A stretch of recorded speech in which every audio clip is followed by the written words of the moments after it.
मोदी है तो मुमकिन है বিজেপির প্রত্যেক নেতৃত্বের মুখে এই কথা আমরা শুনতে পারি। মোদি है तो मुमकिन है এটা নিয়ে অনেক বিতর্ক হতে পারে, যারা বিরোধী তারা সমালোচনা করতে পারে, তারা টিপ্পনিও করতে পারে, কিন্তু একটি ঘটনার কথা বলে ছোট্ট একটি প্রতিবেদন আপনাদের সামনে তুলে ধরব। একটি প্রতিবেদন আমি দেখাবো।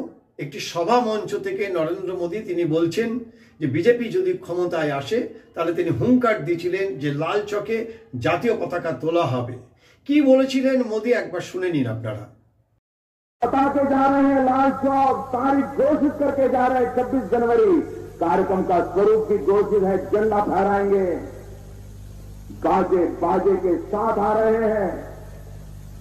तुम्हारे पास जितना गोला बारूद हो सज धज के तैयार रख लेना।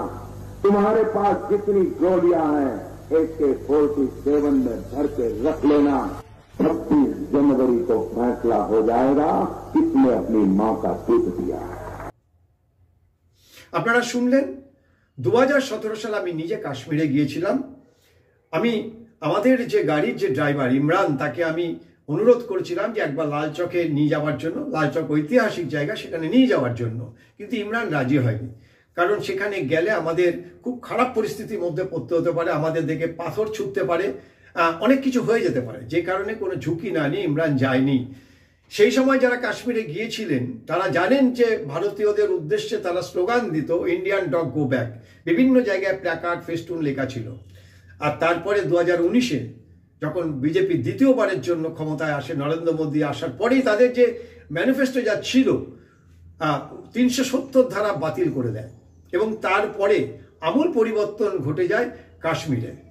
লাল চকে পরবর্তীকালে স্বরাষ্ট্রমন্ত্রী এবং প্রতিরক্ষা মন্ত্রী গিয়ে সেখানটায় তারা রীতিমতো ভারতীয় পতাকা তুলে সেখানটায় জাতীয় উৎসব পালন করে, প্রজাতন্ত্র দিবস পালন করে।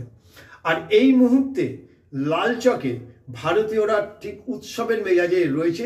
কি করছে সেটাও আপনারা একবার দেখুন।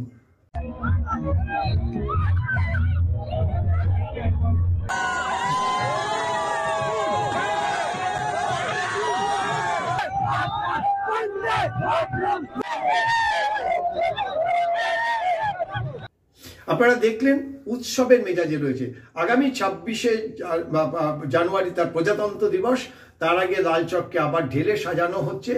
এখনো লাল চকে বিভিন্ন জায়গাতে খুঁজলে বেশ কিছু আতঙ্কবাদী আছে, কিন্তু তারা এখনো ভয়ে সিঁটিয়ে রয়েছে, কারণ ভারতীয় সেনা জওয়ান প্রতি মুহূর্তে নজরদারি চালাচ্ছে এবং দেখা মাত্রই গুলির আদেশ বা দেখা মাত্রই গুলি করার নির্দেশ দেওয়া হয়েছে।